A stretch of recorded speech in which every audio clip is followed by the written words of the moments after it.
No typing, Jonathan. All right, good evening, everyone. Welcome to another edition of Axanar Confidential, the rescheduled interlude fundraising special. My apologies for last night.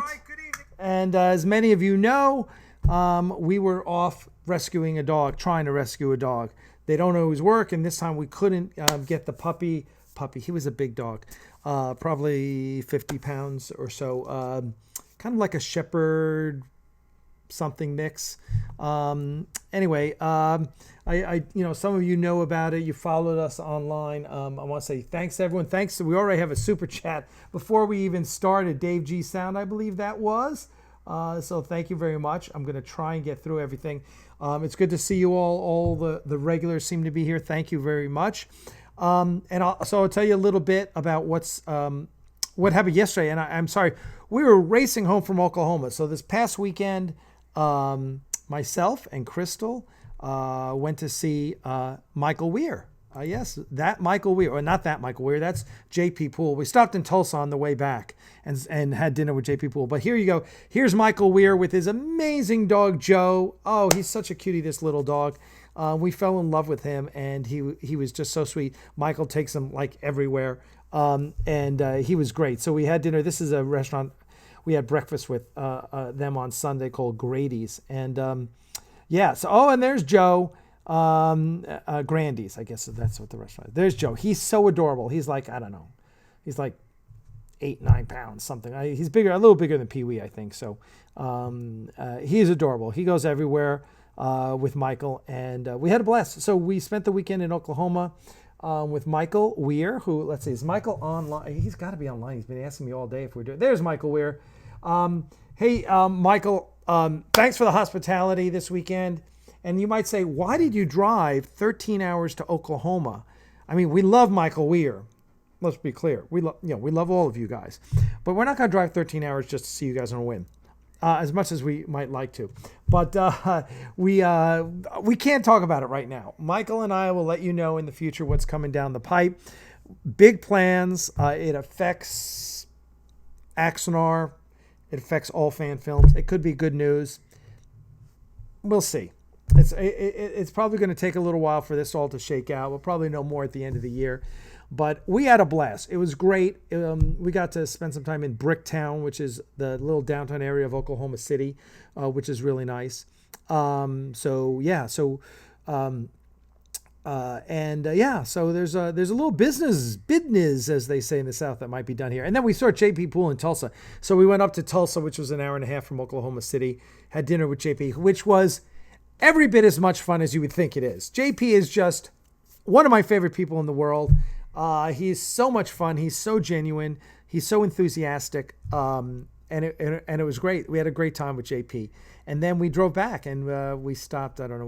Where did we overnight? We overnighted somewhere in Arkansas. Little Rock, of course. Little Rock, Arkansas. And made it back. So we're speeding back here last night. Because Waze, I don't know if you use what you use for your GPS, right, on your phone. I usually use Maps, the Apple program. Well, you can't see it. And sometimes I use Waze. Well, Waze, I fucking hate Waze. Excuse my language. I hate Waze because there's always something wrong with it. And in this case, it doesn't tell you that there's going to be a time change. So it says you're going to arrive at home at 7:57. I'm like, 7:57? I got an hour to get ready for the show. That's great. It didn't tell you that the time changes, so you actually get there at 8:57. It's telling you, you'll get there 7:57 local.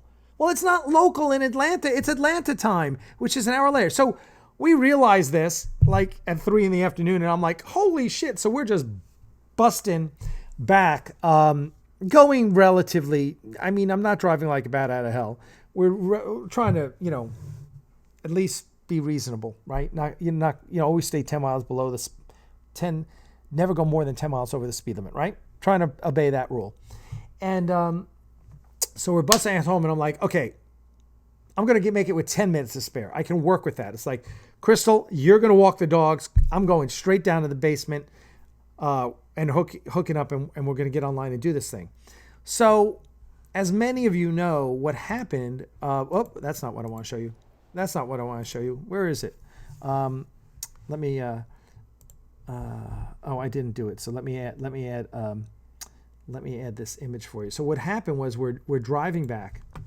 Let's see. What I'm gonna do is duplicate this, and then this is base 6. We'll make this 6. Okay. So on 6, I'm going to take out this. I'm actually learning to do this on the fly. And then we're going to put another image slideshow in, and that slideshow is going to be this. And I was going to have more slides ready for you, but I almost showed you. We'll get to it. Let's see. Here we go. This is going to be a conglomeration of stuff, but okay. Now where'd it go? Come on, guys. Oh, I gotta add it. Add a directory. Add this directory. All right. There we go. And here we go. Let me just close this, everyone.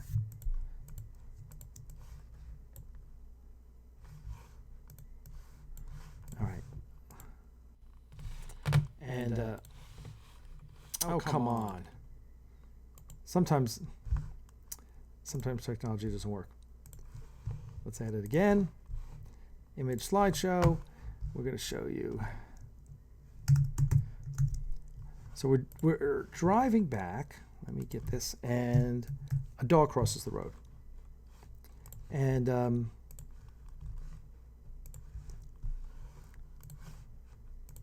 I go into full rescue mode. This is what we did. Wind up. There's a dog, and at this point in Alabama, we're in Alabama. We're an hour, just over an hour from home. Okay, and this dog runs across the median. Now it's a 2-lane each way, and it's divided because they're expanding the highway. As you can see, there's 2 lanes on the right, to the right of the second yellow line. There's 2 lanes over there on the left, and this dog runs across the median. I'm like, holy shit! And so I pull over to the side of the road, and we get out, and the picture you see here is way later in the process. We spend literally like 2 hours trying to we're feeding this dog remnants of taco. We're feeding this dog granola bars with some chocolate on it. You're not supposed to feed chocolate to dogs, but we're doing it because we want to build his trust. And he's just not, he's scared of people. We try and grab his collar. No. We try and put a leash on him. No. And we're there for like 2 hours. Here we got him so close to the car, but you could see Crystal made a makeshift leash out of her cable for her Android phone. And we couldn't get it on. So we couldn't, get him because it's so dangerous. He's in the middle on the median between 2 interstate lanes. Now, if you see this photo here, you'll see I'm actually on the median. The 2 yellow lines, you'll see the 2 lanes to the right of the car. So some of the haters are like, Alex, so dangerous. He stops for a dog and his car's halfway in the highway. No, you idiots. I'm halfway on the median. I'm off the road. I'm not even fully on the median, on the not the median, the shoulder. I'm not even on the shoulder. But I mean, if there's anything, any little thing the haters will pick up on and attack me for, it's like, oh, now it's dog rescue. So now it's like these guys, there were like 200 comments from these bozos on why I shouldn't have stopped for this dog. Now, of course, they're half happy I stopped because it meant that we had to postpone last night's show. So they're like celebrating that Jonathan Lane had to wait another day. And at the same time, they're criticizing, well, Alex he's not a professional. But look, Crystal is practically a dog rescue professional. She's rescued dogs. She's rescued horses. She's been with animals for her entire life. So, excuse me, haters, go suck an egg. But then it's just pathetic that they're spending all night last night and all day today bitching about us trying to rescue a dog. Well, you know what? We don't give a shit what you say. So here we are. And now what happened was then it got dark. We called animal control. They couldn't make it out. And then Crystal called 511, roadside assistance, and they came out. But it took them like an hour to get there. Really nice guy came out. And then it's dark out. These are all taken to the light. It's dark. and the dog runs off. And we were so, dejected because we really wanted to make sure you're safe. Now, then a construction vehicle pickup pulled up, and the guys told us, they were like, that brown dog? I was like, yeah, he was here last week. They said he lives around here somewhere. They tried to capture him too, and no luck. So anyway, sadly, he got away. We're hoping that he's safe, but, and Jonathan understood, I felt really bad, but this is instant. The dog crossed the road, I pulled off, and Crystal and I hop in action. It's just instinct. This is what we do. So, yeah, thank you, everyone. I love your comments. So anyway, there we go. So, dog rescue, not quite successful, unfortunately. So anyway, so that was the dog rescue thing. So let's get back to tonight's episode of Axanar Confidential, which is Jonathan Lane. And, Jonathan, you're always doing this to me. Look at this. Jonathan, every time I go away, there's something about, let me edit it. There's something about, where you want me? I don't know what it is. Is this, you're on, Jonathan. Let me just fix your video here. There we go.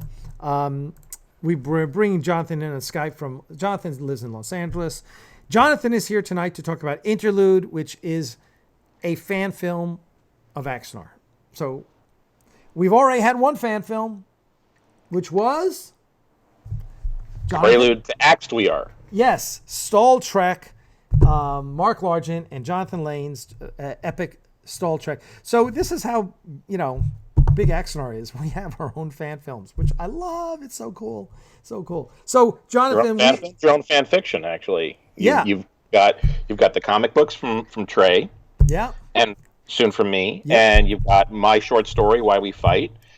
You've got Mark Payton's short novel. Yep. I mean, Alex, cheers, you've cheers got, to that. I'm gonna cheers to I'm gonna toast you with a can of grapefruit bubbly.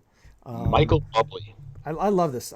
Crystal and I are trying to give up diet soda, so we're into club soda now. So anyway, go ahead. You're talking. I do their black cherry, their strawberry. That's my thing. But anyway, okay. I'm going to talk, and Alex is going to be drinking at the same time to prove to the detractors that Jonathan, I'm not a ventriloquist. He's not my dummy. All right, here we go. Ready?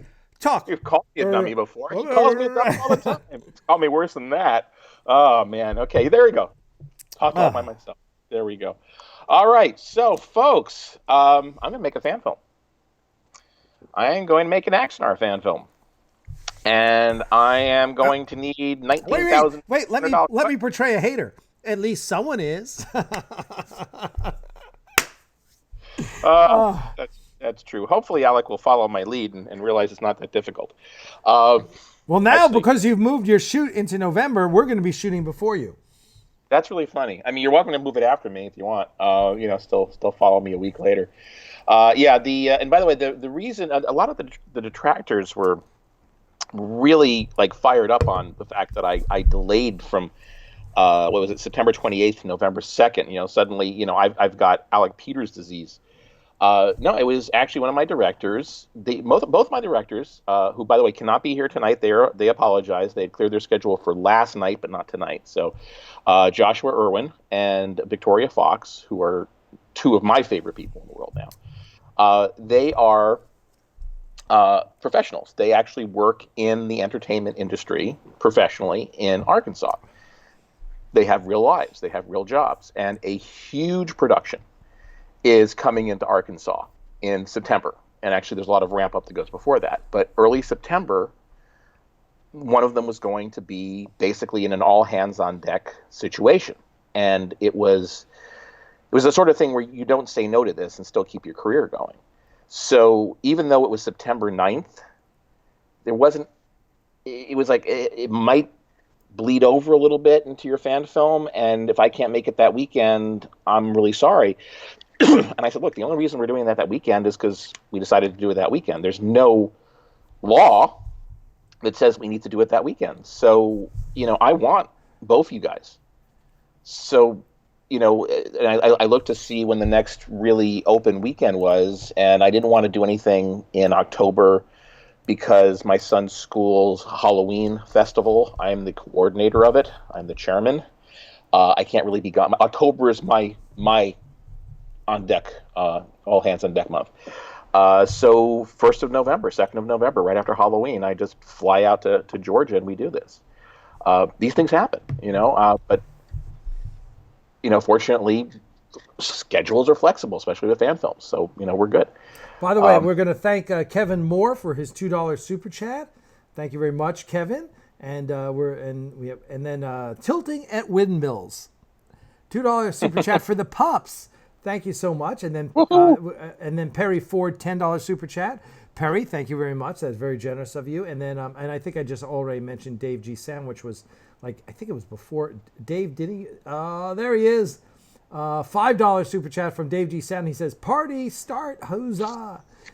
So there we go. So yes, thank you all for joining us tonight. And and Mark Payton's here. Hey, Mark, how you doing? So anyway, wanted to just acknowledge those super chats. So go ahead, Jonathan. Chat on. Now, well, here's the thing. Before everybody gives all your money to Alec tonight, before you give all your money to Alec's super chats, I don't know if he's giving me the super chats tonight. Probably not. I've launched my GoFundMe. Now I know I say I was going to launch it live, but the fact is that with GoFundMe, you actually launch it whenever you feel like it. It's been up for the last 2 or 3 days. I just haven't told anybody about it. So this is the premiere. So this is the premiere. This is when I tell you what that secret URL is for you to go and help me make my dream come true. So are you ready? And by the way, if Stogie or somebody can add this to the description underneath the video. Yeah, Stogie, please add this in. Okay, are you ready? Here we go. GoFundMe.com/interlude. Just that. Interlude. INTERLUDE.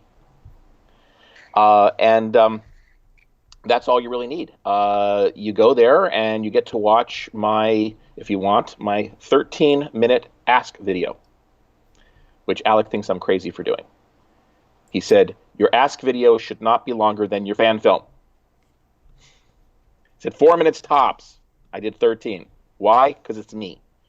But you know what? I worked really hard on it.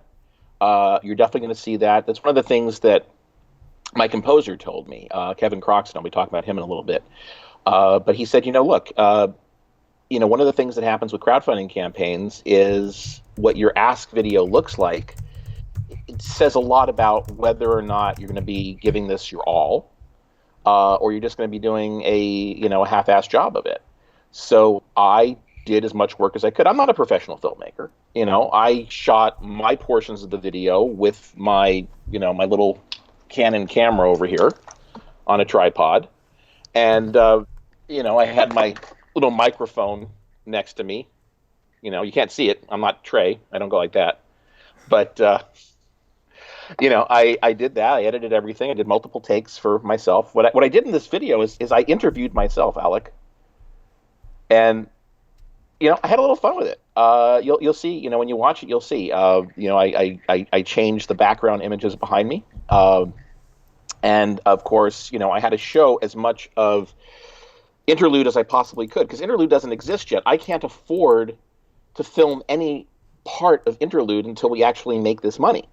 So what I did was I created a very short sequence using the resources that I had at this point. The first 19 seconds of Prelude, which is basically the next 19 seconds after the end. Well, I'm sorry, the first 19 seconds of Interlude, which is the next 19 seconds after Prelude. As soon as Prelude ends, Interlude begins, which is kind of cool. So my 3D guy, who is anonymous, he is going by the name of Lewis Anderson, his recommendation. He did the visual effects. We worked together on doing them. And then Mark Edward Lewis who is an amazing sound mixer and did the sound mixing for Prelude to Axanar, did my sound mixing. He had it in the torpedo noises and the booms and the engine noises. So Alex is about to show this thing. When he shows it, everybody turn your volume up. Just blow your speakers on this if you can, because it's really awesome. And then Kevin Croxton, who's doing my music, who, by the way, won an Emmy. I've got an Emmy-winning musical composer making my music. He also makes Star Trek fan films. What do you win an Emmy for? That's a good question. I'll have to double check on that. I have a picture of him holding the Emmy. I have to put that up at some point. It was a regional Emmy, but it's an Emmy. An Emmy is an Emmy. And pardon me, I need water, but I'm drinking out of my Prelude to Act cup. There you go. There's Alec. There's it's a spit. Do I look the same? You're pretty much the same there. There you go. There's everybody. So anyway, Kevin and I proceeded to score it. And when I say Kevin and I proceeded to score it, I mean he basically just kept doing stuff that I said was absolutely amazing. Like, holy moly, how did you do that? Because he does this in like a day or two. You know, I can't write music for the sake of my life. And he just comes up with this great stuff. I say, well, you know what? Right over there, it sounds like it's a little too ominous, and maybe it needs to go a little bit like this. And he's like, no problem. And he comes back and he gives me new stuff. But it's the most amazing feeling to be working with these guys who are just as enthusiastic. And it just comes together, and it looks better and better and better. And so now these 19 seconds are ready. And I guess we're half an hour into the live cast, so I guess we got 70 people watching, Alec. Should we show them? Here we go. Turn up your volume. Oh, that ain't it.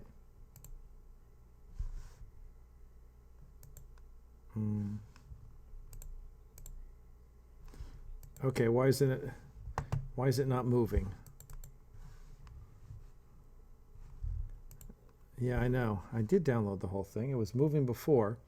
All right, and you're not in there, so let's do this. Let's go back to here. Let's just, let's go back. Okay, hold on. The big debut. Or so we thought. Okay. This will be easy. I'll just edit right in here.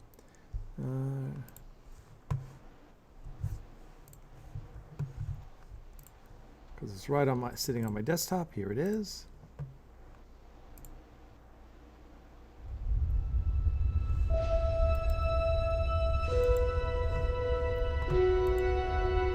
Stardate 2245.1. The D7 enters the war.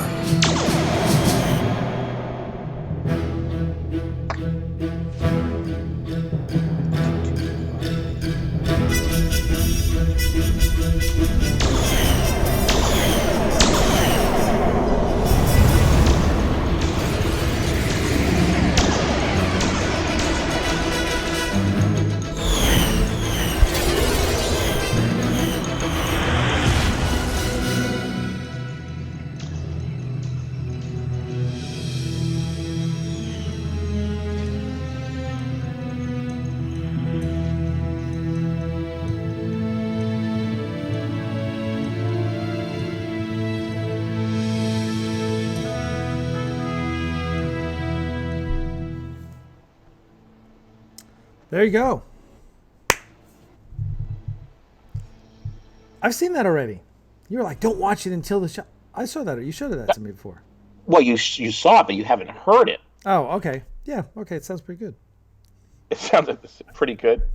Yeah, no, it's awesome. I listen. It's great. It's a great concept, and I'm excited to see what you do. So, yeah. So, rock on. We're good. Let's see. Oh, go ahead. Okay, the GoFundMe is in the description now, so that's all good. Anyone have any questions? If you have any questions, Alex Rosenweig is in. Alex, what is up, dude? You are the man. I've known about Alex for like 30 years, so I hope you're doing great. Alex was involved in Starfleet, and you know Alex, Jonathan. He was my commanding officer. I was his XO. There you go. Alex USS Avenger in New Jersey when I was in New York. There you go. Yeah, Alex is awesome. Yeah, it was so fun. One of those people I found out when Facebook started. I found on Facebook on like Alex Rosenweig. I knew you back when blah blah blah. He and I wrote Starship Spotter together. I don't know if anybody knows about Starship Spotter, but it was Mojo, Adam Leibowitz, and Rob Von Chun who were doing the visual effects for Star Trek at the time, and they took all their 3D graphics and they were going to basically be making like all of the starships from Star Trek, but writing it as if it was in the 24th century, and their writer quit on them at like the last minute. They had like literally, I think it was like 18 and a half days to write 30 different starship entries. Oh my God. And so Mojo came to me because, I'm Mr. Trekkie. I know all this crap backwards and forwards. And he said, you want to write these things up? I said, sure. I didn't realize I only had 18 and a half days. So he put me in touch with Margaret Clark over at Simon & Schuster. And then she told me it was, he said, it's 18 days, but it can be the end of the day. So it's more like 18 and a half. Great. So I'm like, well, first of all, this is my dream book. I mean, this is, to be able to write the histories of every single starship that's out there. But the first thing I did was I called Alex and I said, Alex, I've got some good news and some bad news. The good news is we get to write the book of our dreams. The bad news is we got 18 and a half days to do it. Please don't say no. And literally the two of us burned the midnight oil. He got all of his stuff from the Starfleet Office of Technical Information, and we got all the stats in there. And a funny story, very funny story. So John Van Citters was the person overseeing this project. He was still Viacom Consumer Products. And so we were at a point where there's like two lengths of the Enterprise D, 641 meters and 642 and a half meters.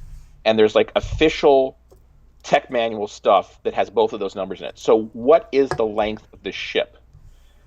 And I've got a three-way call going with John Van Citters and Alex Rosenzweig, and the two of them are arguing back and forth for 15 minutes over the length of the Enterprise D, because whatever we say is going to be official. And I was just sitting back, just watching it and enjoying the absurdity. We need to talk to Alex. I need to talk to you. You both, you guys, because we're slowly getting into doing now the Axanar technical manual and the ships of Axanar, ships of the 4 Years' War. Right, those are the two books we want to write. Not two books besides the making of Axanar, obviously, and the illustrated script. So yeah, so you guys will have to be involved in that, and I'll give you more than 18 and a half days. How's that? We can write it just like we did Starship Spotter, Alec. Yeah, Alex. Because what happened was I wrote all the prose. If you get Starship Spotter, it's still available somewhere. Oh, basically, anything that was text was me. Anything that was like data was him. That's how we divided it. Yeah, and Alex, I know Alex is on right now, so I forgot what it was that I know you from. Was it ships of the Starfleet or some tech? I forget what it was. Was it the Ingram class plans? There was something that Alex worked on. That that's how I came to know him. Because like if you go to my office to my bookshelf, my book collection, there's 6 bookcases and one of them is just Star Trek, and that is mint first editions of every TOS novel while they made them. They I'll stop doing that, and then mint copies of all mint. I say mint because I'm a comic collector, so they all had to be mint. Copies of all of the Star Trek technical manuals.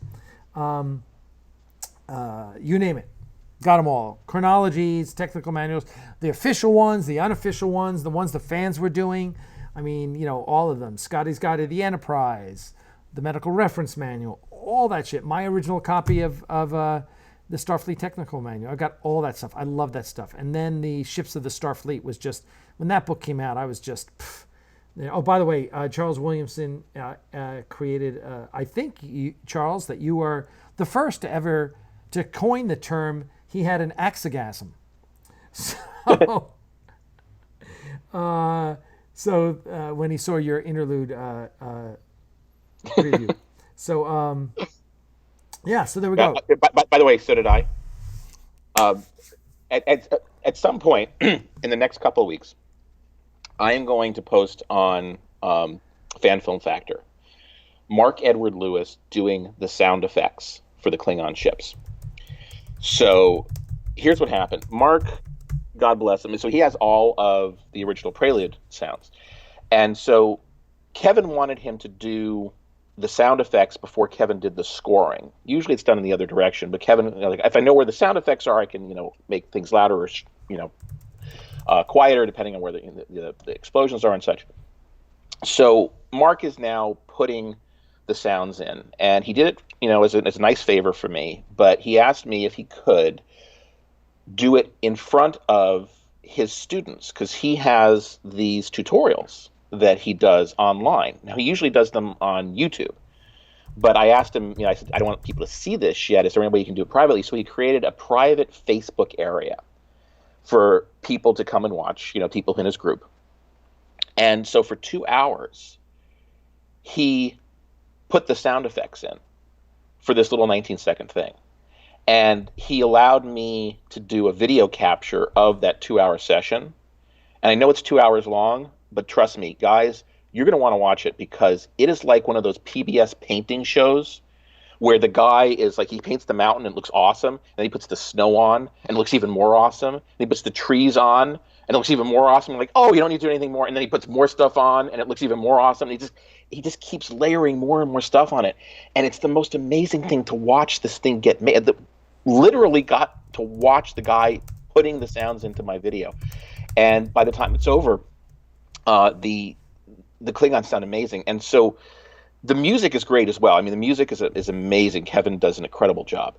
But at the end of my Ask video, at the very, very end, I put the Klingon ships in that 19-second piece without the music. So you can just hear the amazing sound effects by themselves. So even if you don't watch the whole 13 minutes of me interviewing myself, jump to the end, watch the last minute, because you'll just want to turn it up, put the speakers in your ears or whatever. It's just the most amazing sound ever. So that was my Axagasm. All right. Questions, folks, let's have questions. Everyone there on the chat, do you have any questions about Axanar? Any questions for Jonathan about Interlude? Anything, anywhere? Let's talk about, hey, if any of you guys want to help out on the Axanar Technical Manual or the Ships of Axanar, I'm going to be creating Facebook groups for both of those. I already have one for, certainly for the Ships of Axanar, because we started that project a couple of years ago. So, so any questions? Trey says, Axonauts have axagasms. Okay, that's a little much. I prefer Mark, yeah. Go ahead. You prefer what?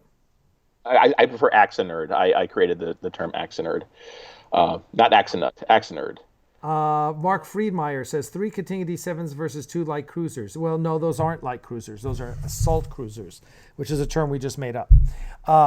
So yeah, it's definitely not a light cruiser, right? Light cruiser is going to be much more probably your Magellan class, right? That's the Magellan. It's the 2. I can't even remember all my classes now. But that's when it's going to be the maybe even. See, I would just say that the Korolev class is probably just a cruiser. Probably the Magellan class is a light cruiser. Because then the Enterprise is a heavy cruiser, right? Constitution class are heavy cruisers. So the Ares is kind of in between. That's why because the assault cruiser, because it is all about war. So that's why we named it as such. And by the way, keep in mind, folks, because this does take place like literally right after Prelude ends, and the D7 has just entered the war. This is actually the first time that any Starfleet person has seen a D7. This is the first moment where these things are introduced, and up until this point, the Ares has been kicking ass. The Ares has been, more powerful, overpowering the D6, and here's the D7, and they just come out of nowhere. And they start pummeling. They are firing, and there's a reason that all those torpedoes are being fired. This is not a good moment for Alec, for Garth, and the captain of the Artemis. I mean, these guys are basically running for their lives. They cannot beat the Klingon D7. They need the Constitution. Here's what Old Code asks. Jonathan, can I ask you why you decided to use the photon torpedo sound effect of the Starfleet ships as the Klingon torpedo sound instead of the sound from TMP? Good question. Probably have to talk to Mark Edward Lewis about that. Mark Edward Lewis, but if I remember correctly, he used that same torpedo sound at the very end of Prelude? Prelude to Axanar. Could be. So if that's the sound that was there, I think it's the same Got sound. to be consistent. Yeah, I mean, keep in mind that if the Klingon disruptor, torpedo disruptor, whatever, changes noise in the next 20 years, by the time Kirk finally has them in the motion picture or even in TOS, hey, sounds change. And by the way, I'd like to remind everybody, there is no sound in space. You can't hear a torpedo fire. Yeah, true. Okay, we're going to have Alex Rosenweig on the show one day. I just asked him to be on it. So, yes, and then you can tell us about your theory there, Alex. He's going to tell us how Axanar and Discovery fit together. I have to hear that one, Alex. Yeah. We used to figure, but just so you know, Alex and I used to figure stuff out on these long phone conversations that lasted until like 3 or 4 in the morning. Like we were trying to figure out the USS Grissom. Like, how do you get from the top to the bottom? Because there's those, like it's a ship where there's like this bottom thing that there's no way to get down to it. If something breaks down there, how do you fix it? You beam down? Yeah. Right. What the heck is it? Yeah, I hear you. So yeah, we just like figure all this stuff out. But yeah, have Alex on a little as soon as you can, because he gives good interview. Yeah, no, we definitely will. What else? Any other questions, everyone? I'm looking to see. Someone asked where it's going to be filmed. It's going to be filmed at Ares Studios and elsewhere. Yeah, well, elsewhere, it's public. It's going to be at Warp 66 Studios in Arkansas. Glenn, as some of you know, there was a little bit of pressure that was put onto Ray Tessie not to work. Yeah, well, actually, Lisa Hansel. Apparently, really? She took credit for it. Yeah. But apparently, and I don't know why Lisa doesn't like me, because I've never said anything bad about her. And I wrote that really nice 5-part history of Star Trek Continues. I don't think I said anything bad about them either. But it's your association with me. She doesn't like me because I call out Vic on all his bullshit. Well, I mean, ironically, you weren't going to be in either one of the scenes I was going to be filming there. You wouldn't even have walked in their door. But anyway, look, I'm not going to force anybody to work with me if they're not comfortable with it. But unfortunately, I needed a scene in sickbay. There's a scene in sickbay. If you don't want to hear a spoiler, turn your volume down for the next 30 seconds. No, don't say it. Don't say it. No, Alec, don't say I'm coming out with a comic book. I'm releasing the comic book one page at a time. That's fine. When for the the comic next comes out, 7 don't weeks. don't They're going to spoil know the whole story. That's another thing, by the way. I'm the comic book that I made of this story, because originally it wasn't going to be a fan film. It was going to be just a comic book because I couldn't afford to make a fan film. But anyway, I'm going to release the pages of the comic book once per week because it's a really cool comic book. I don't want to keep it secret from you guys. So if you don't want to know the story of it, then don't read the comic books. I'll put spoiler warnings on. But it's 7 pages. But yeah, so turn your volume down for just the next 30 seconds. Admiral Ramirez is in sickbay, and he is severely wounded, which, by the way, is just a way of explaining why Ramirez is not going to be in the Axanar sequels. It was a throwaway line that Alec had done when he was writing his condensed version, taking the 90-minute movie and making it into 2 15-minute ones. And when I first read his script, he gave me the draft in 2017 in June, and there were no bridge scenes. And I didn't know at the time that the reason he didn't put bridge scenes in is at the time he wasn't sure he was going to have the bridge finished. So he didn't want to write these really cool bridge scenes and then not be able to film them and have to just take them out.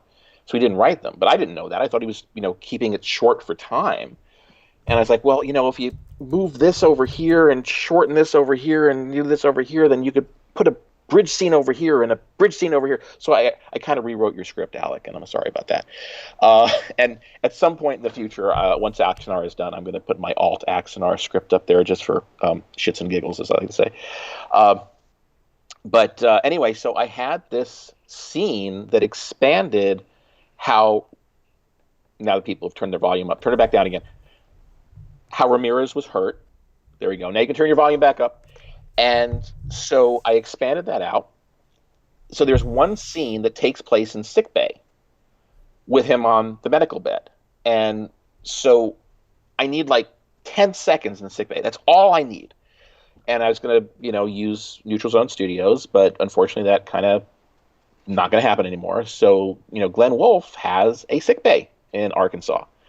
And he has a bridge. He and Dan Reynolds have, created a number of sets up there and a corridor, and they have a briefing room, and I think they have a captain's quarters, and they're making a couple other things. So he offered to not only let me use his sick bay, but Glenn, who is a great guy and very enthusiastic when it comes to building stuff, he's going to retrofit his sick bay to look more like the one from Where No Man Has Gone Before that Gary Mitchell was in. So it looks like an older sick bay. So it's really, really cool. And let me see. Anyway, I also need a scene in engineering. But the scene in engineering is literally the engineer going something like, "But sir, that'll mean I understand." And that's it. So like even shorter in engineering. So I don't need the whole engineering set. So we're just going to do that one against a green screen. And there's apparently a really nice engineering background that somebody has. That they can green screen in, and my CGI guy says he can chroma key it. So, anyway, it's all good. And I'll tell you something, Alec. Do you remember back when you first crowdfunded Axanar in 2014? Mm-hmm. And do you remember when I did the Ramirez memes, Mm-hmm. and he would say, "Feel the love," show me the love. Whatever, and everybody, I can feel the love. I can feel the love. I mean, the tractors aside, they're having their fun. But so many people have come out of the woodwork to say, "John, I'm going to donate. Can I help?" I mean, folks that I had no idea were even interested in any of this stuff. Like Jose Cepeda of Star Trek Nature's Hunger. He lives close by. He wants to come and help out on the set. Like, well, sure. Star Trek Nature's Hunger. You met Jose. You met Joe at one of the Treklantas. Okay. But you were on a panel with him I think a year ago. Oh, okay. I think yeah. Cepeda I think it's how it's pronounced. But he's a really nice guy. I have not had a chance to feature Nature's Hunger yet. I haven't even had a chance to finish my Intrepid article yet. So I owe Nick Cook one. I owe Michael King one. It's just not enough time to feature all the fan films I need to feature. But anyway, Randy Landers, he's been sticking up for us the last couple of days, especially with the whole dog story thing.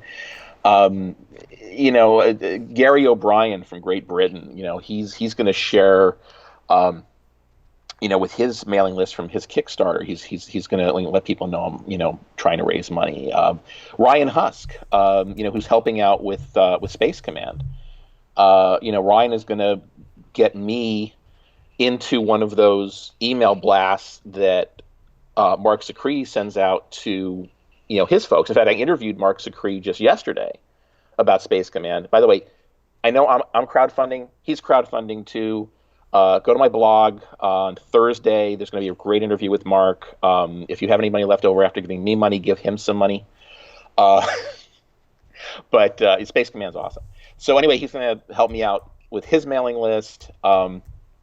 There's so many people who have just shown me the love, and it's great. I mean, it's just and of course the Axanar fans have been always been fantastic. So I'm feeling that excitement that I felt back in 2014 and 2015 that we're all coming together again. You're finally getting the ball rolling to actually make it. Alec is a lot farther into producing Axanar than anyone realizes. So it's not. Don't tell them. Don't tell them. It's going to destroy the whole theory that I'm just kicking back and, spending all the money we saved. Yeah, that money's gone, everybody. But there's a lot of stuff going on. But Alec is very serious about starting to film, and all we need to do is get those costumes made. Which, by the way, let me ask you the question about the costumes that everybody else is on. Why are you in charge of my costumes? Well, that's because they're going to be Axanar era costumes, not Cage era costumes. Prelude is set in Cage era, and the flashback scenes are Axanar era, whereas yours is set in the Axanar era. It's set in 2245. As opposed to us, which Prelude's in 2255. So that's the difference. There you go. And I've also And you got have the patterns. and we're making costumes for, I don't know, 100 or 200 donors. I don't know how many donated. So we're literally making costumes for all the donors who donated for a costume, for a tunic. So so there we go. Now, one of the things we do have to do, and I have to talk to you about this offline, Alec, but we actually have to make sure that I and Victoria are interacting directly with the costume people and not through you. I mean, I know that you're kind of setting everything up, but eventually, we are separate from Axanar Productions.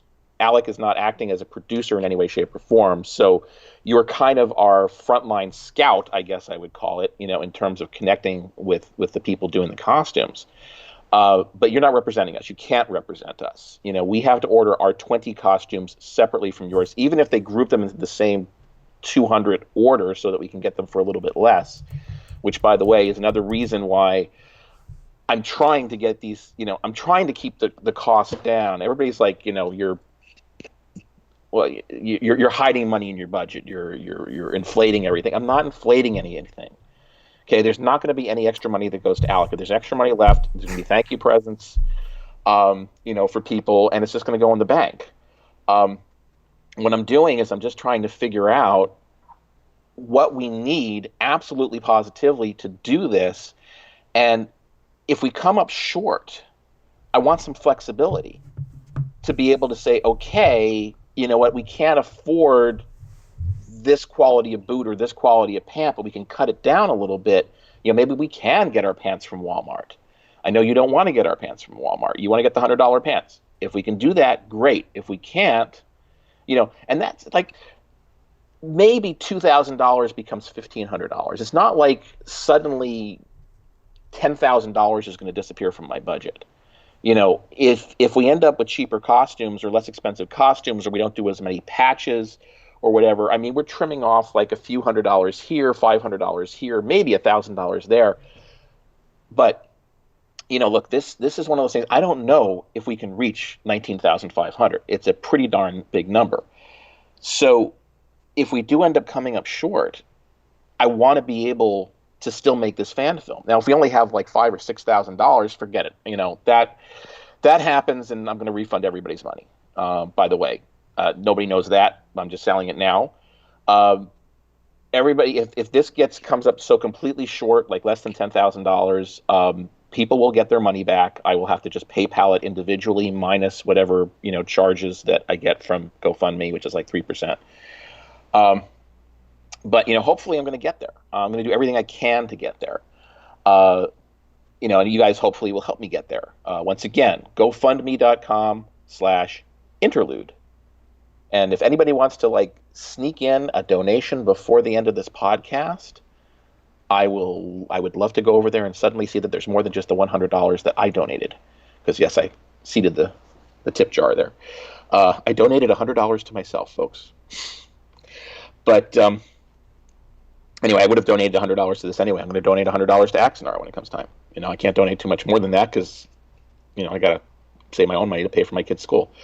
But anyway, yeah. So, we're going to do our best to save as much money as we can. We're not going to waste it on tires and sushi or anything else.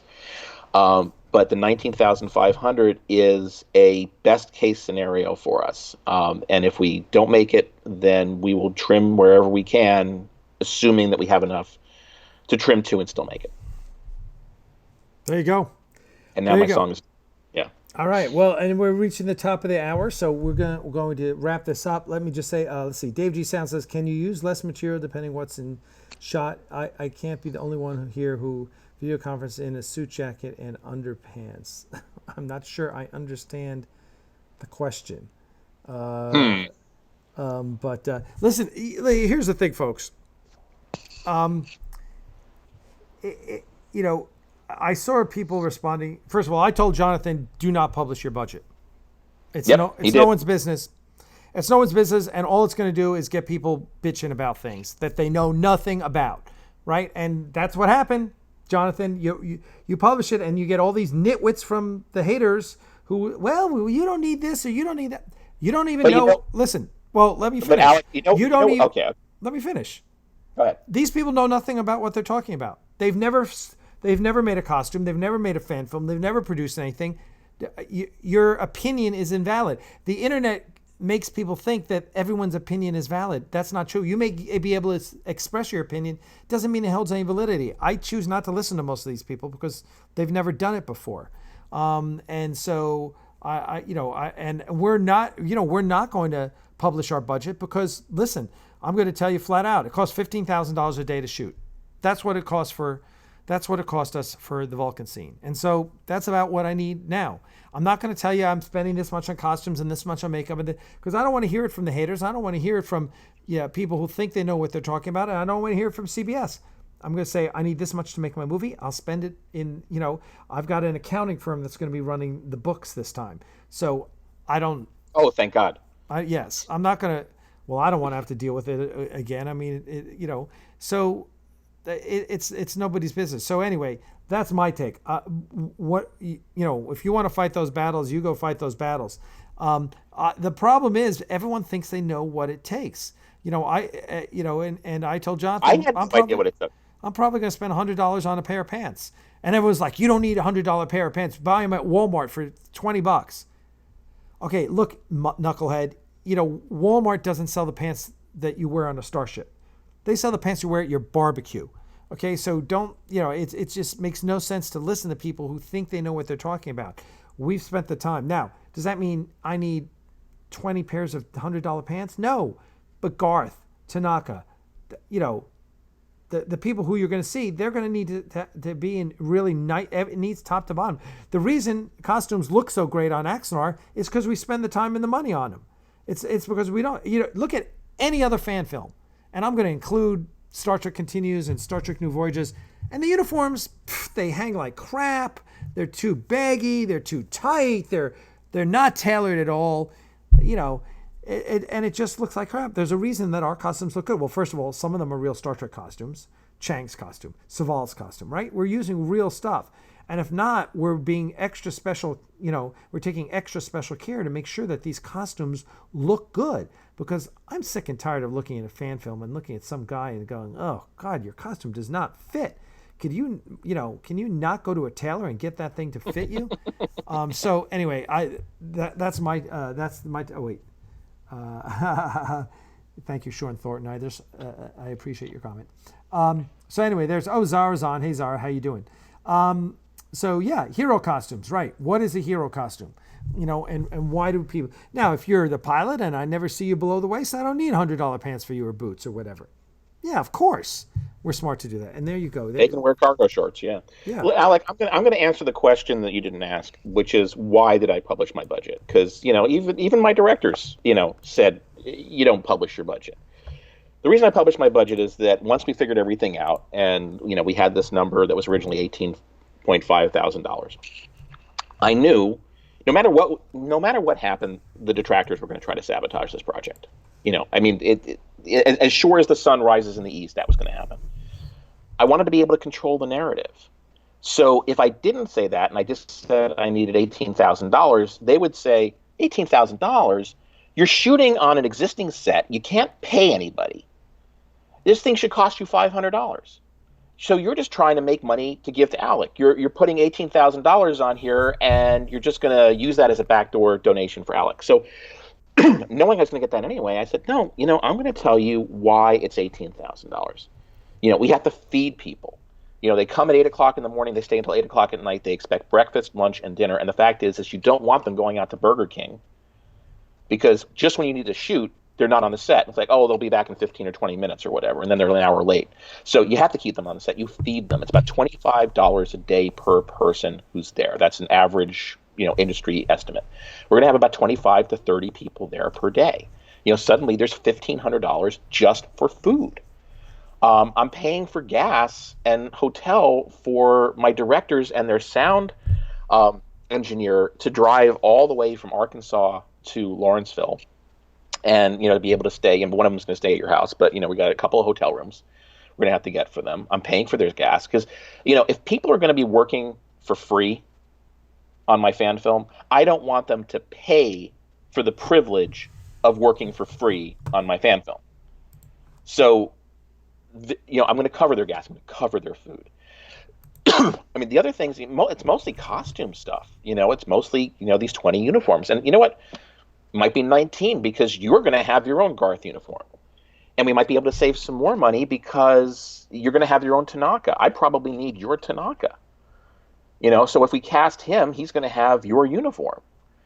And I might be able to use your extras. If we get the same extras in, if we tailor them to that, if we use the same, bridge extras as you use, suddenly my costumes go down from $5,000 to $4,000 or maybe even $3,000. And if that money comes out and we're short, maybe that money goes to the production insurance. I don't know. This is all going to be figured out as it happens. And like I said, if there's a whole bunch of money left over, fantastic, goes in the bank, and at some point we'll shoot one of Trey's Axanar comic stories. Excuse me. And I want to see Arcanus 4 as a fan film. I want to see Why We Fight as a fan film. Why We Fight's easy enough to do. We just rent a bar, get people into a bar in the uniforms. That's most of the the thing. So, it's one of those things where the detractors were going to detract no matter what. It's just what they do. But I wanted to control the narrative because if these guys go to CBS and say, "Look, he's trying to sneak money to Alec," I want to be able to say to CBS, if John Van Sitters calls me, "John, take a look at this thing. First of all, it's $20,000. It's not like I'm trying to raise $200. Okay, and realistically, tell me which one of these things is not realistic. Which one of these things, is food not that much money? Is gas not that much money?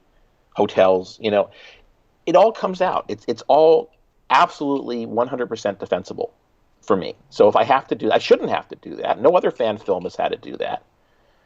But it's just one of those things where it's a headwind, and we have to deal with it. It's part of reality. The detractors are out there. They hate you, and apparently because I stick up for you and I still am your friend, they hate me. So it's just a fact of life. So I took a gamble. I published the budget knowing exactly what was going to happen, and it happened. Nobody disappointed me. And every time somebody says, "Why is it costing this much?" and I say, "Okay, well, this is what this costs, and this is what this costs." And when somebody says you should really have somebody sewing your uniforms for free, that person just volunteered to sew them for free. I don't know that person from a hole in the wall.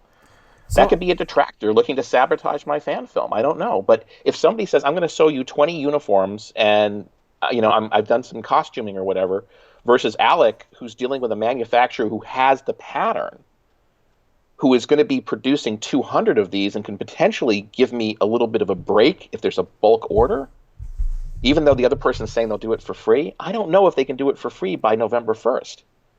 All right, we're going to have to wrap it up. I want to say thanks to Dave G. Sound for his $5 super chat. Thank you, sir, once again.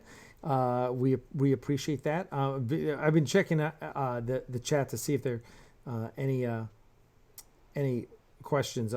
Some people want to know if you need extras. You can talk to Jonathan directly about that.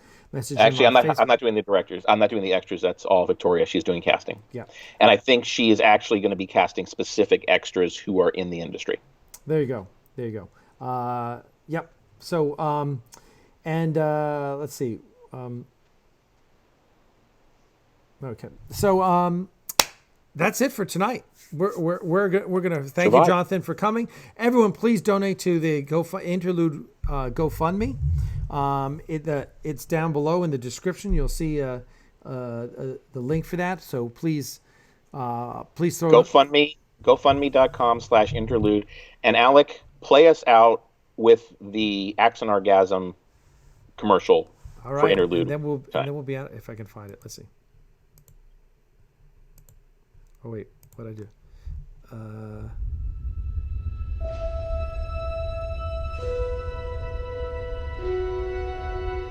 Stardate 2245.1. The D7 enters the war.